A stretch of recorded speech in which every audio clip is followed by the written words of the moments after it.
Restart. Two entrepreneurs walk into a bar in El Salvador, sit down, have a drink next to beautiful people.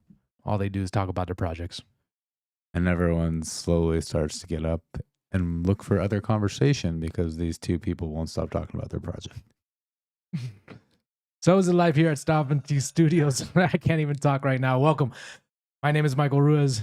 I'm Jordan Herbs. And we're two entrepreneurs who uprooted our lives to come over here to El Salvador and build out the future. The bottom-up renaissance, or be part of it in a big way. So yeah, there's not so many chances in life. There's not so many opportunities where you can come be a part of something big, have a chance to make an impact, and feel like you're going with the momentum of somewhere. Because I feel like trying to get something done in the States or even just online, you're just like going against all the grain, like because everyone wants to think about different things. But here, everyone's committed. Like everyone here is optimistic, hopeful. So it's like we're going with the tide. Well, yeah, I mean, they put out a lot of signal to the world on kind of future that they want to build out. I mean, adopting Bitcoin is a big part of that, right? And so that attracts a certain mindset over here. And I feel like, you know, people that come here with that mindset, they're operating on the same synergy, right? They want to create a world outside the fiat system.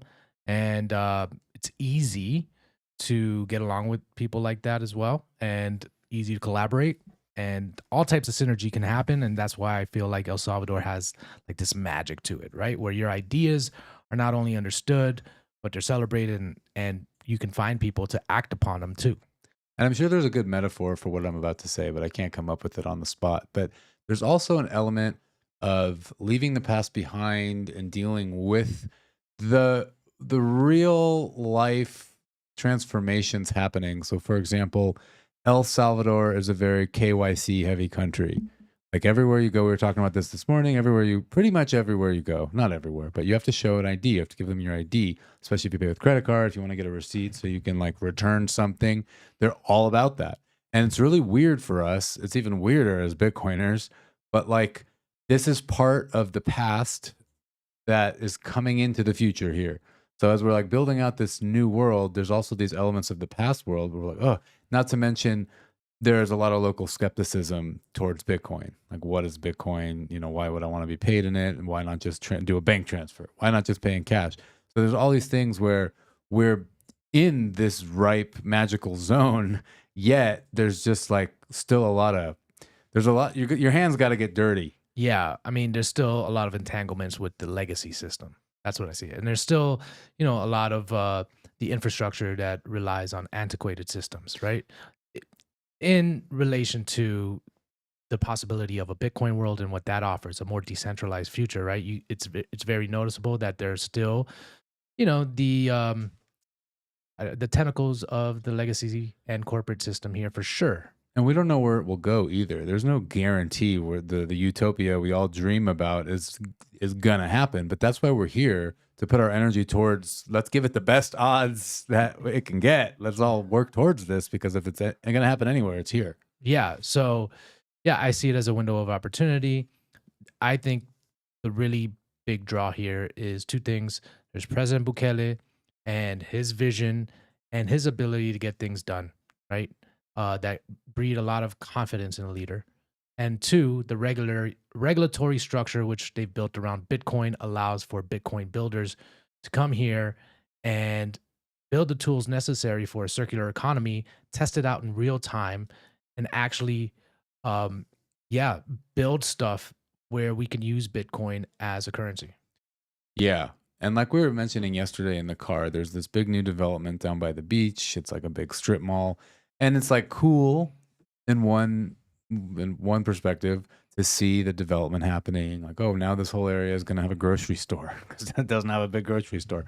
That's convenient. But along with that strip mall, there's just all the other corporate fast food places, just all the same kind of shit you see everywhere else. And so, yes, it's awesome that El Salvador's having this economic development, but there's kind of a race that needs to happen between this Bitcoin paradigm and the traditional tentacles of the corporate paradigm, Mhm. which still is alive and well. Hasn't gone anywhere just because they adopted Bitcoin here.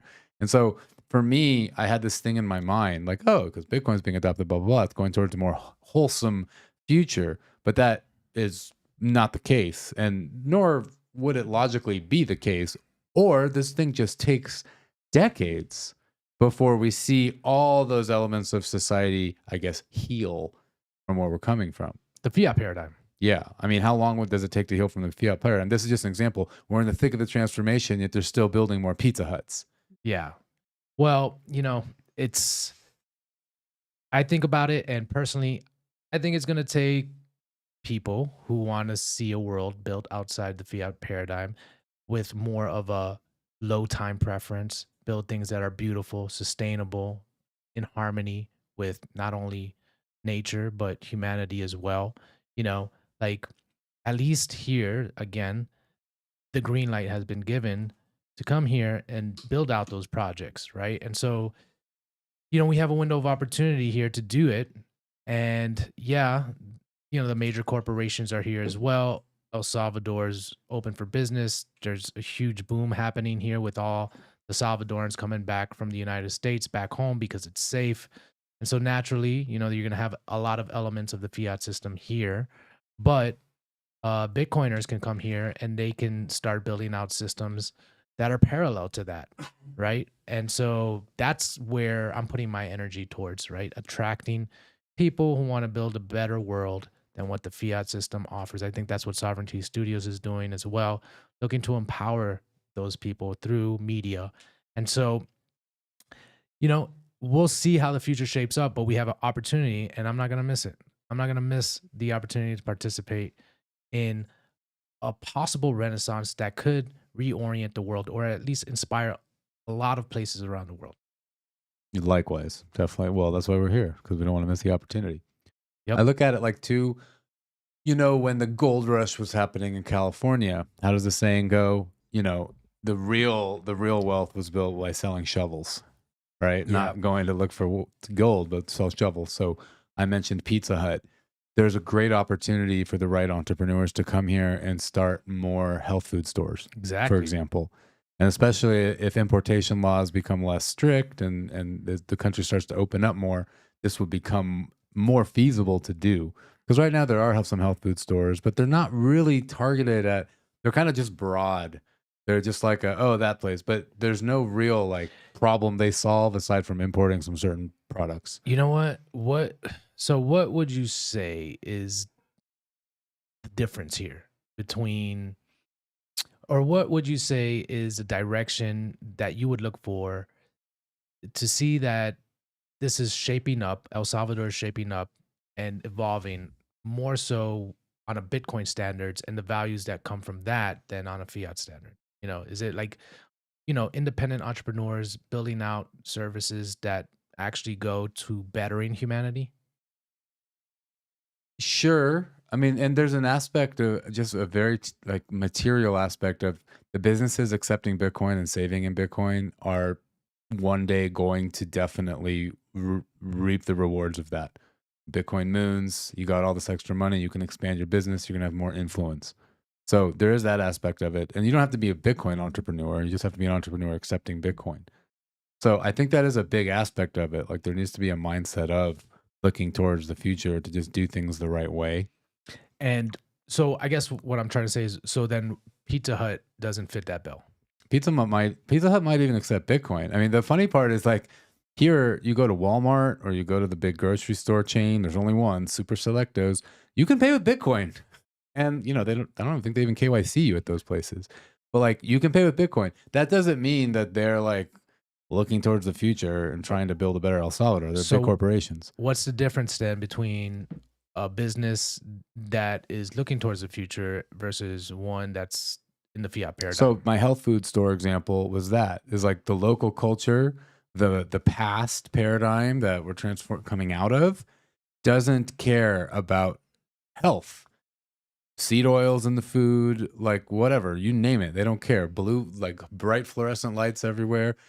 What I'm saying is you start building businesses directed at that clientele the demographic that does want to build the better future. And like I'm saying, you accept Bitcoin, you're solving problems for the people involved in the Renaissance, and you're going to reap the benefits of that and have more influence in the future Yeah. to expand your business or I whatever. I think we were talking about it right earlier before the show. It was like, not only are you profit driven, which I feel like a lot of the fiat corporations are just purely profit driven, right? Purely bottom line. Um, but you're more conscious and aware, right? So a new business that's built in a Bitcoin paradigm, for instance, is also conscious and aware of, our humanity, and is building services and products going towards the betterment of that. Yeah. And essentially, karma comes into play as well with all these situations. You know, you have pure intentions, you're doing things to help people. I mean, God rewards you for that. That's just kind of the laws of the universe, I would say. So there's that aspect of it as well. Gotcha. So cool. I mean, look, the title of this show is "Are We Building a DAO?" And so I think that was a good warm up to, To the DAO. yeah, But what does that mean? We use the term DAO because we don't really know what the right term is. But everyone knows what a DAO is, a decentralized autonomous organization, in case you didn't know. And everyone's heard of DAOs, mostly taking place on shitcoin layer ones or layer twos. And the DAOs have their own shitcoins and they do all this complex governance and all that. But what we're talking about is really more to use that technology, to use these ideas of creating a decentralized organization, but have it ingrained into the world, doing real life stuff, having real life profit generation, solving problems, offering services, whatever that is, and then having a structure where the people involved are all incentivized to make it better. yeah. So it's a new way of creating a corporation. In a sense, it's an organized system.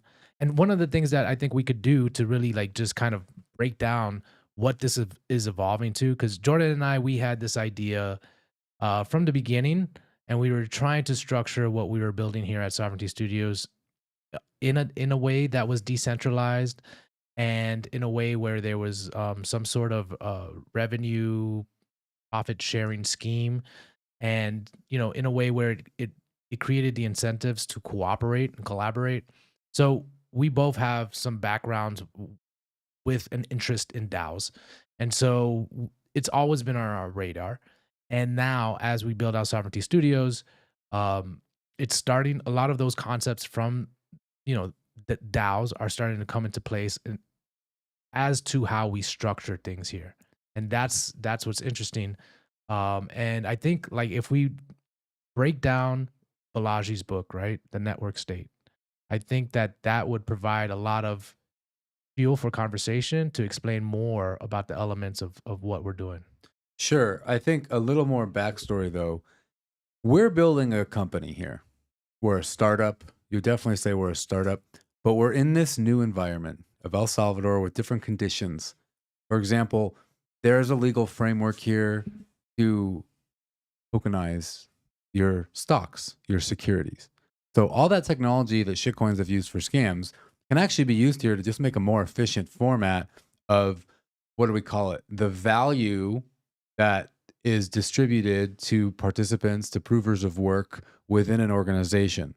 Where they're incentivized to contribute, they're rewarded with something, and then they can cash that out or they keep it or whatever it is. There is a legal framework here to do that in the same way where, like, if you have a stock in the United States and you're going to sell a big amount, you have to file it with the SEC. Like that's legal. That's how it works. That's how you avoid all this scam. So what we're talking about here is creating a company in this new paradigm, in this bottom-up Renaissance fashion, where it keeps all of these elements of prove your work, be part of it, get incentivized for it. Like, sure, everyone has to prove their work in the beginning. You're not going to get paid much, but start really doing the work, and you're going to gain a name for yourself. You're going to gain reputation, and you're going to get rewarded for that. Yeah. I say we just start reading off some of these elements of the network state Go for it. and start having conversations around it. By the way, we are basically brainstorming right now live. I didn't do much prep for this except for all my past experience, but I think it's gonna create some cool conversation. The day Michael and I met, we talked for like 2 hours, essentially about DAOs. Yeah. We'd connected kind of as Bitcoiners into, into sovereignty, the notions of taking agency over your life. But we both have had for years this vision of creating something really big, really powerful, an organization that everyone's just there because they want to be, they want to cooperate, they want to collaborate. And that's really the spirit of what Sovereignty Studios is. And that's why the school community is thriving. If you haven't joined the school community, check it out, Sovereignty Studios. It's our people are just joining. There's like over 40 people in there now, and everyone's awesome. Everyone's there with the mission in mind. Like, hey, like let's do stuff. Let's do Yeah. cool shit for the future. Like just recorded music with someone the other day. Like it's awesome. Speaking of that, speaking of collaboration and doing cool stuff and building, right? I think this is a good time, real quick, before we get into the network state, to talk about adopting Bitcoin over here in The conference. November 2024. Adopting Bitcoin 2024 in El Salvador, November 15th, 16th, around then. You can get your privileged access passes. This is the high signal conference for builders of Bitcoin. People that show up at this conference are doing stuff in Bitcoin. They're not just fanboys and girls in Nashville. They're actually there doing things.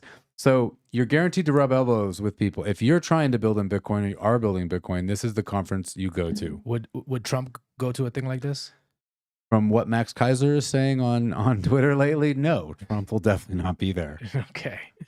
Yeah, no. But Max Kaiser will. Yeah, so what's cool about this conference, it's a conference for builders. We're here in El Salvador, ground zero for building out the circular economy, actually using Bitcoin as currency. And so we need the tools to be able to do that efficiently into the future. And so this conference here is, I hope a lot of good things come from it in that regard, because it's a high signal conference. There's going to be a lot of builders. And so who knows what comes from it. Yeah, so check it out, adoptingbitcoin.org. Mm-hmm. And if you're really interested in networking, check out the privileged access pass. You can get 10% off using discount code SOV Studios. SOV Studios for 10% off. And we hope to see you there. It's going to be awesome. We'll be there. I'll be helping. I was invited to help moderate the Noster Healthcare panel. So maybe know you'll what? see me on stage. Yeah, and so I looked into a speaking slot for us as well for Sovereignty Studios. So who knows? You might see us on stage as well. Yeah, everyone start tweeting them. Say, hey, we want to see Michael and Jordan on stage there. We demand it. Yes. Awesome. All right, so let's get into the network state then. And this 20 bullet points I basically chat GPT'd. So the definition of a network state is a highly aligned online community with a capacity for collective action that eventually organizes to achieve its goals offline. Boom. So right off the bat, what I think of is all of us here in this room, right? How did we meet? How did we get to know each other, right? It all started from X. And then Jordan, we, communicated through Zoom calls, and eventually we decided to meet in person, IRL, over here in El Salvador.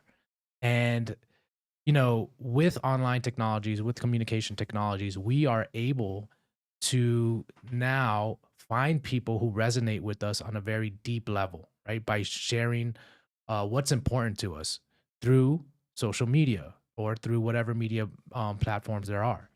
And, in this world where I think it's becoming so distinct between the different worldviews, right? It's almost like, either you're an NPC or you're awake. It doesn't feel like there's much in between anymore. Mhm. Finding people who resonate with you in order to build a better life, even if it's just being around neighbors, right? Who don't believe that people should be able to force their will on you, right? Even that, enough people creates a stronghold, right? Virs and numerous. This is the Bitcoin saying. Like, there's power in numbers. And so just being around people, this is why tribes formed, right? And because it was around shared customs, shared values, and it just makes life easier. There's a lot less friction. Imagine going through COVID and, what I realized was living around communists sucks, or living around, uh, I don't want to say libtards, but just people who were bought into the narrative sucked, because they would tell you at the grocery store, "Hey, put on a mask," or they'd ask you if you're vaccinated in order to get into a party or something like that. And it's like, dude, so you want to live around people that are like-minded. You want to build around people that are like-minded, and we can find each other through these digital online communication channels. Yeah, so it starts online, gather the tribe through the values. You broadcast those values out through media. You start connecting, you start building it, and then you start organizing. And that's thanks to these technologies that allow us to organize, which, sorry, is tokens, tokenizing things on the blockchain with smart contracts that helps you organize. And now anyone can do it because it's so easy to deploy these things. Hmm. So the key here is, how do we start building these things on Bitcoin? On like Hmm. Bitcoin's social layer. We're not quite there yet, but maybe we are. I mean, there are DAOs that have been built on Bitcoin. I don't know Yeah. how successful they've been, but these experiments continue on.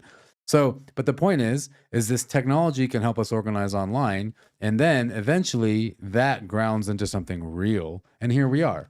So thanks to our community calls, Matias is here, Paul is here. We got other people coming. Like, this is We've awesome. connected with other We've people. There was a meetup. Yeah, we have a retreat. And so now all of a sudden, people who are like-minded, who are driven, who are hungry, who want to make an impact in the world, right?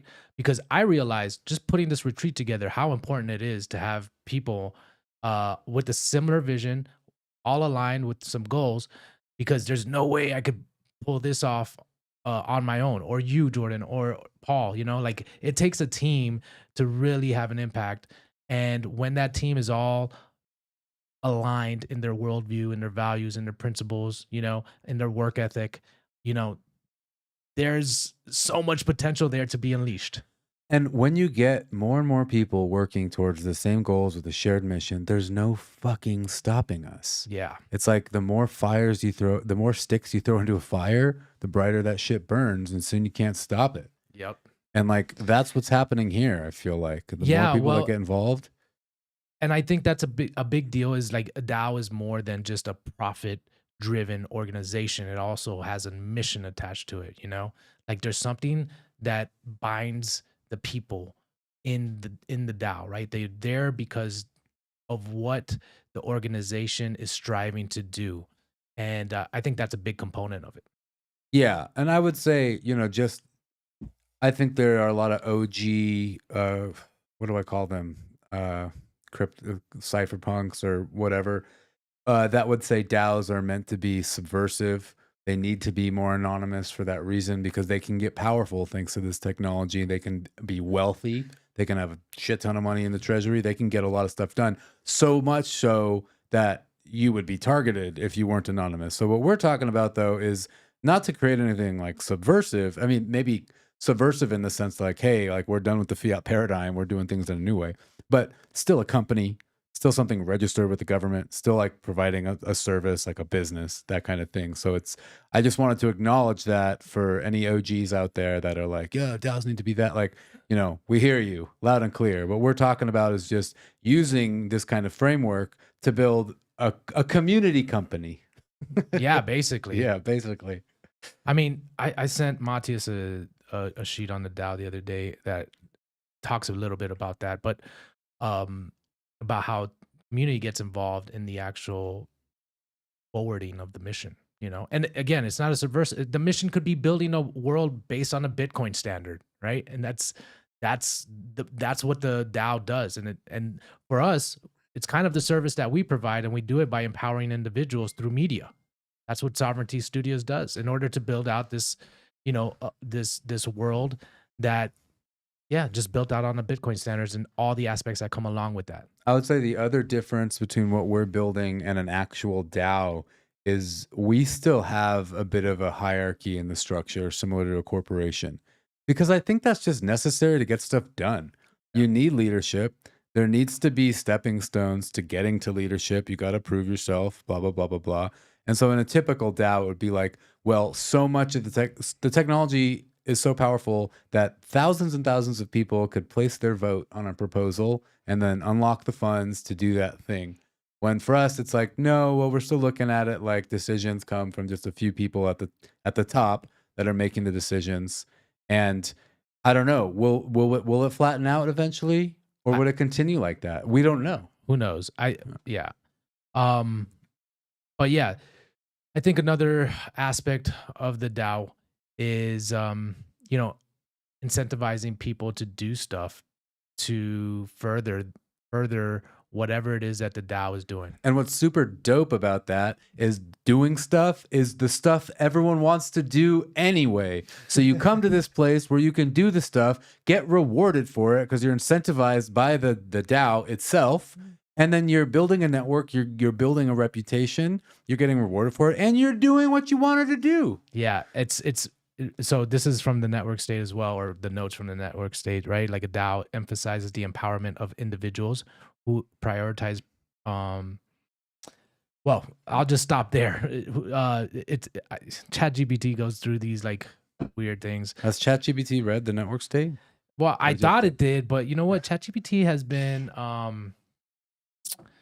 I don't know, man. It's just it's all fluff, man. It's lost its It's lost fluff. its Anyways, but the point is like the DAO itself empowers individuals who help the DAO, who help further the DAO, right? It's like a positive feedback loop. Yeah, and I think that's kind of a reflection on nature and life in the universe too. Yeah. It's like, you put love and harmony out there, like it's going to help, the universe is going to help you. And people, okay, so can we do this? Can we differentiate between a shitcoin DAO and a proof of work DAO? Yeah, well, the main part of a shitcoin DAO is you can buy tokens, right? We're not doing that. That's not part of this model here. Anyone can buy the tokens. There's marketing campaigns to sell tokens, and then there's no. Wait, you're talking about so shitcoins? Yeah, okay, go. Yeah, and then there's no fucking rules or regulations, and anyone can just dump on anyone else at any time. So the big VCs that helped put the money into build and market that DAO can just dump their tokens on anyone anytime. And okay, so the difference here with so one of the distinctions that we're doing with our DAO is that it's a proof of work. So all tokens get generated from actually contributing to the mission of the DAO. Yes. Yeah. And then can we talk about the profit aspect of a DAO? So why it's still a company? Sure. Do we want to finish the bit about the tokens? I guess the distribution model first. Like essentially the token supply, it's proof of work. It's like mining Bitcoin, except it's mining the shares in the company by doing something. Yeah. Okay. Proof of work tokens, right? Nobody gets tokens distributed to them for any reason. Right. Yeah. I forgot where we were going with this. Well, go into the profits now. How the profits would work. Well, okay, it's still a company. So yes, in a way, so we're talking about tokens here and we're talking about DAOs, and that's a lot of shitcoin language. Yeah.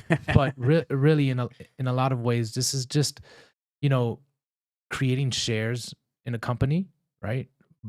But also there's slight differences where the shares themselves can become easily transferable on either Bitcoin's blockchain or whatever system there is. It's just an accounting system, really. And the shares represent the value which you've contributed to the actual DAO or the organization, whatever you want to call it. And then the idea here, going into a little more detail, is that then at some point there are dividends distributed to the token holders. So these become like dividend paying stocks is the kind of analogy that we're looking at for the fiat system. Is that right? Yeah, that's how we've discussed it. And then it's almost like back pay. Mm-hmm. It's almost once again, it's just incentive. It's incentive because if you contribute to making this company more valuable, more profitable, then that's going to come back to you. Yeah. And that's just another part of the incentive model. The other thing I wanted to say about the shitcoin DAOs is like 99% of people are there just to speculate and make money off the shitcoin. No one's actually there to do anything else, to actually get something done. And my experience with DAOs that actually do try to get stuff done, they never work because 90% of the people there are only there to speculate on the token and essentially leech off the work of the people that are actually putting stuff towards making it more valuable, that are actually doing the work. So that's a big part of this, is to just eliminate that possibility. And the other thing is, with what we're doing, we we need all types of positions to be filled, right? And it's just looking for someone who comes along and says, "Oh yeah, man, I align with this mission. I s- I can see where this organization is going, and I want to be part of it."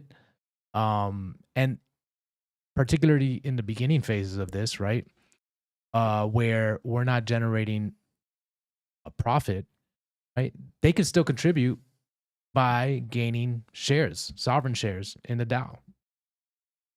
Yeah, essentially.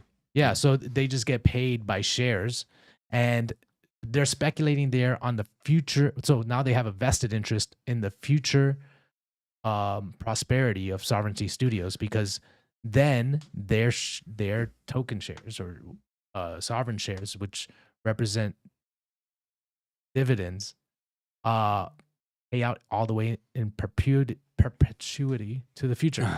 We got it. We got there.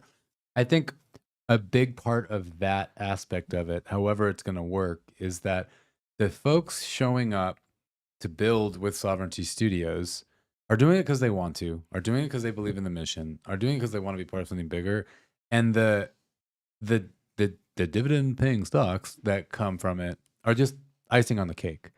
I Because hope we making sense to people. there's time and time again. No, I mean, you can see legitimate communities online where there's no fucking token. There's no incentivization that has anything to do with money. There's like maybe some badges, you know, like forums, Yeah. but people do it, and Yeah. people like to be a part of that community. They associate with it. They identify with it. So Should I it's try not, to explain kind of the mechanics of it using an example, and you could just help me out? if you want to. All right. So we have a school community, right? And in that school community, if you participate, you get rewarded. If you get likes, right? That's Yeah. how they So metric. basically, there's an incentive model there for participation. So you participate in that community, uh, you get recognized with a leaderboard position, and you get your points totaled up and so forth, right? But now imagine if you supercharge that, um, that incentive model with tying it to revenue or tying it to profit, right? Where people's points represented some share of the revenue that came through the community, right? Now you've supercharged the value of that community because you've incentivized participation. And now that also feeds back into the revenue itself. Assuming we're charging for, or assuming the Yeah. community's generating income or And revenue in some way. yeah. And so and so it's really like a way of, just supercharging a community. So it's a self-sustaining, growing organism. So look, school communities cost $100 a month to run. Yep. Okay. And so obviously you want to make that pay for itself. So that the idea is you charge for membership. Now we're not doing that yet. You should probably go sign up before we are. You charge for membership, but then because it's called school, the idea is education. So there's courses inside.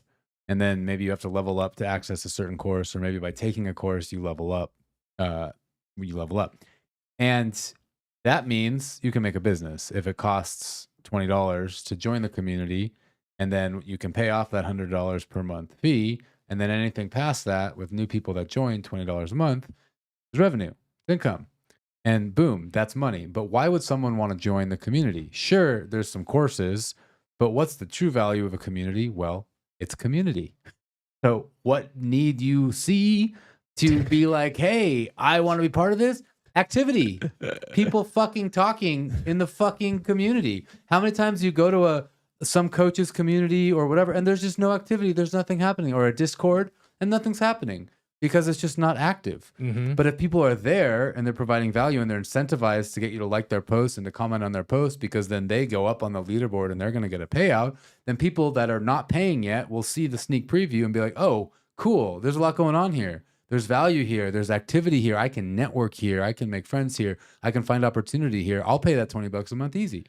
So like a community can become a DAO in itself. And like when you think about tokens or sovereign shares, whatever we're talking about, and you want to conceptualize it, it's basically the points that they gained become, they call them points, but now if you just think of them as shares, right, in the revenue, that's what that's where the incentive model gets built. Yeah, well, that's also kind of fiat, like traditional X, Facebook, Instagram algorithms where you're optimizing for likes. So I don't know how school does it exactly. I think likes are the metric. And I don't know if that's very accurate way of doing this, but we're still, exploring this, right? We might not be on school forever. Do you know why they incentivize likes? No. It is interesting because I created a kind of algorithm for my community, and we had to think a little bit about what we were trying to incentivize. So incentivizing likes, Reactions is what it really is. because here's the thing: if you get a like, you're the one that gets the point, right? I believe that's how it is, because that incentivizes you to put more quality posts out there. Yeah, but it's like a like. What does a like even mean? I mean, meanwhile on X, you get incentivized. You want people to comment on your stuff because that engagement is what feeds that algorithm. Because really, that makes a lot more sense. Like if I can get someone to engage with my content, anyone can just go, "Oh, like," because I like Jordan. I'm gonna like his post. Going to what you're saying here is this is how you work out an algorithm, and this is what I did on Discord, right? First of all, you were rewarded if someone liked your thing, and then if someone commented on your thing, right, you are also rewarded for that comment. But I don't think school does that. I don't think school does that. Yeah. So what I'm saying is that we can create our own algorithm and incentivize the participation the way we want to, right? And so, for instance, if you want to get comments, right, instead of making a closed end statement, you do a closed end statement, and then what do you think? Exactly. And you open this discussion for comments. And so now you're getting incentivized to, maintain a healthy and flourishing community. Yeah. And then I was thinking too, you could also be incentivized to just make more posts. Like, hey, like let's keep it alive in here, make more posts, get more points.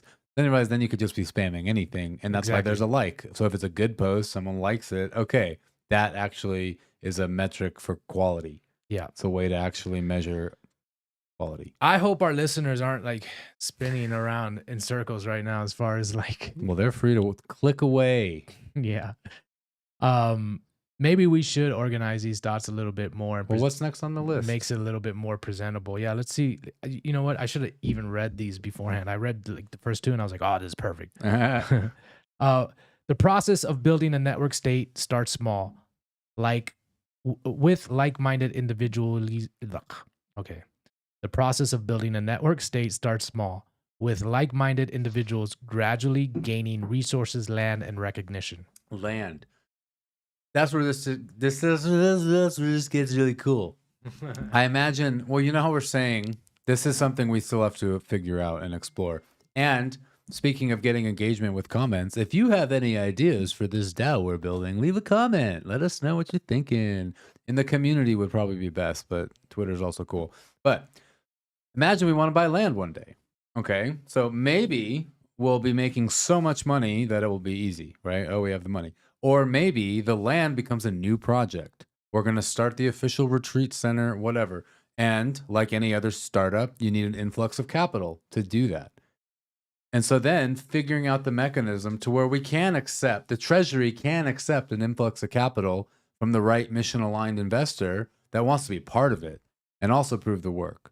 So it's not about, like we were saying earlier, like no one can buy shares. We have to figure out a mechanism to allow there to be an influx of capital to start a new thing. Maybe we won't need to, which would be really awesome. I think we're going to become so profitable, and our treasury is going to. I think what ends up happening is there's going to be a venture arm of this, right? Like, I think that we're going to empower businesses and individuals, and they're going to become successful because of the marketing that we do through Sovereignty Studios. And, I think that we're going to be paid well for that into the future. And then that powers up our treasury. And in terms of like, let's say we have a treasury now where we can start funding other projects. And how does that happen? Like in some DAOs, what they do is they have the token holders vote based on proposals. Is that the model that we're going to use, or are we going to use still the executive model where it's like there's still very centralized, but maybe we listen to the community? I don't know. It's going to be interesting moving forward how this evolves. how the governance structure of this evolves. Yeah. No, and also once again, the conversation of leaving a certain paradigm, transitioning into another. You know, if you think about, I mean, especially in the last, like, I guess, 50 years, but do big companies, have they been able to scale without capital? Like, think of the like oil, even 150 years ago. Like, they needed capital to build refinery. Like, you always essentially need some kind of capital to get started. And at what point, like, can you just grow from nothing and build something huge? Yeah, well, I think yes. I think the old model of like just funding companies based off the bottom dollar and like what's my return going to be, right? It's very fiat because you're always in the fiat world, you're always chasing for yields. You're always chasing um to beat inflation. And so it puts all this pressure on these companies to just focus on the profits and not really think about the impact or the meaning of what they're doing.